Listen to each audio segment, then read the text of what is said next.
ఈ రోజుల్లో పెద్ద సైజ్ ఇయర్ రింగ్స్ ఇష్టపడని వాళ్ళు ఎవరున్నారండి. సో ఖచ్చితంగా మెడలో ఏం వేసుకున్నా వేసుకోకపోయినా ఇయర్ రింగ్స్ మాత్రం పెద్ద సైజులో అయితే డెఫినెట్ గా యూజ్ చేస్తున్నాము. దట్టు లైట్ వెయిట్ లో వచ్చినాయనంటే ఇంకెందుకు ఆలస్యం చేస్తాము.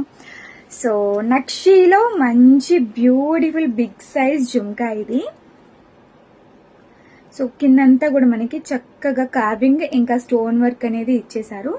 సో దీనికి కింద డ్రాప్లెట్స్ ప్లేస్ లో ఏంటి అంటే మనకి కంప్లీట్ గా గోల్డ్ బీడ్ వర్క్ అనేది వచ్చేసింది అనమాట. అండ్ స్టడ్ చూసుకున్నట్టయితే ఈ విధంగా స్టడ్ ప్యాటర్న్ ఉంది. అండ్ కింద కూడా పికాక్ ప్యాటర్న్. ఇవి గోల్డ్ లో కూడా ఎక్కువగా నడుస్తున్నాయి ఈ విధంగా 3 స్టెప్ ఇయర్ రింగ్స్. సో అందుకని చెప్పేసి నేనైతే మళ్ళీ స్టాక్ అయితే తెప్పించేసానండి. చాలా చాలా బ్యూటిఫుల్ గా ఉన్నాయి. అండ్ ప్రైస్ వచ్చేసి only 1690 rupees with free shipping అండి. నక్షి ఫినిషింగ్ లో వచ్చినాయి. మంచి పెద్ద సైజ్ బుట్ట ఉంటుంది వితౌట్ ఎనీ గాడ్ మోటివ్ అయితే వచ్చిందా. నో, గాడ్ మోటివ్ ఉంది దీంట్లో. ఇక్కడ బుట్టాలో ఉంది గాడ్ మోటివ్. ఓకేనా. సో నచ్చిన వాళ్ళైతే ఇప్పుడే ఆర్డర్స్ ప్లేస్ చేసుకోండి. లిమిటెడ్ స్టాక్ మాత్రం అవైలబుల్ గా ఉంది. నక్షి ఫినిషింగ్ లో పెద్ద size ear rings, that light weight. So ఇంకెందుకు ఆలస్యం చేస్తారు, నచ్చితే కనుక తప్పకుండా ఆర్డర్స్ ప్లేస్ చేసుకోండి. స్క్రీన్ పైన నేను ఆల్రెడీ వాట్సాప్ నెంబర్ అయితే మెన్షన్ చేసేసాను.